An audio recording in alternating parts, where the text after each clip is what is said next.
머리카락 집착남이 머리카락에 집착하는 이유를 밝혔다. 8일 방송된 SBS 궁금한 이야기 Y에서는 한 기부천사의 이면에 대해 조명했다. 제작진은 한 통의 제보 전화를 받았다. 제보자는 방송을 보고 제보하게 됐다. 2015년 정도의 딸한테 있었던 일이다.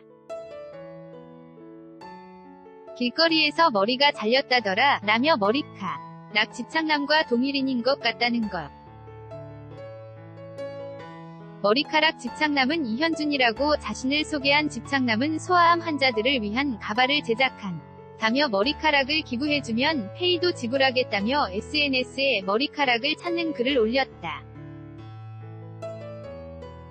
고액을 제시하며 머리카락을 찾던 그는 자른 지 3일이 내된 머리카락을 받아야 한다 라는 조건을 내걸었다. 그리고 머리카락 집착남은 수많은 여자들에게 머리카락을 받은 다음에는 연락을 끊고 잠수를 탔다. 그에 대해 제보자는 광주에 산다고 했다. 당시에 대학교 1학년이라고 했는데 정신과 진료도 받고 부모가 선처를 원했다. 이름이 고지훈이라고 했던 것 같다 라고 설명했다. 그리고 제작진은 고지훈이라는 이름이 제보자의 딸이 머리카락이 잘렸던 시점과 비슷한 시기에 이현준이 올린 글과 비슷한 내용의 글을 올린 것으로 알려졌다. 고지훈에 대한 수소문을 하던 끝에 또 다른 제보자의 연락을 받았다. 같은 학교 동창이었던 제보자는 동창들이 그 친구한테 머리카락을 보내줬는데 SNS에 글을 올리고 한 게 그 친구의 이름으로 되어 있었다. 당시에 잡긴 했는데 큰 문제가 되지 않았던 걸로 안다 라고 전했다. 그리고 제작진은 경찰로부터 이현준이 직접 자수 의사를 밝혀왔다는 연락을 받았다. 이에 제작진은 그를 만나기 위해 광주까지 찾아갔다. 20대 중반의 고지훈은 그동안의 범행을 모두 인정했다.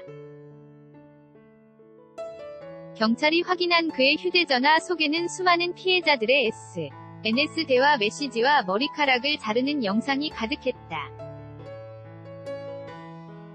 고지훈은 제작진과의 만남에서 제가 왜 그러는지는 모르겠는데 머리카락을 자르는 모습을 보면서 성적으로 쾌감을 느끼는 것 같다 라고 설명했다.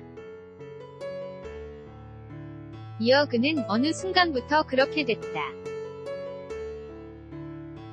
해결할 방법이 없어서 처음에는 미용실 앞에 그냥 앉아 있었다 라고 말했다.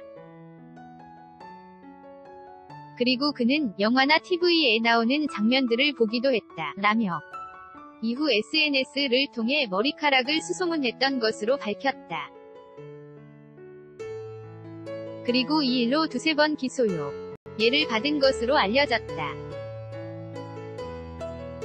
또한 그는 치료받을 때는 괜찮다가 좀 시간이 지나면 또 자제가 안 됐다 라며 군대에서도 계급이 맞을 때는 생각이 없다가 계급이 높아지면서 다시 생각이 났다 라며 큰 병이라고 생각하고 있다 라고 말했다.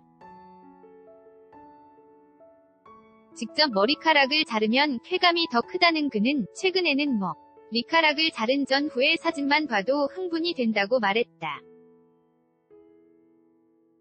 이날 고지훈은 피해 여성과 시청자들을 향한 사죄의 글을 작성해 제작진들에게 내밀었다.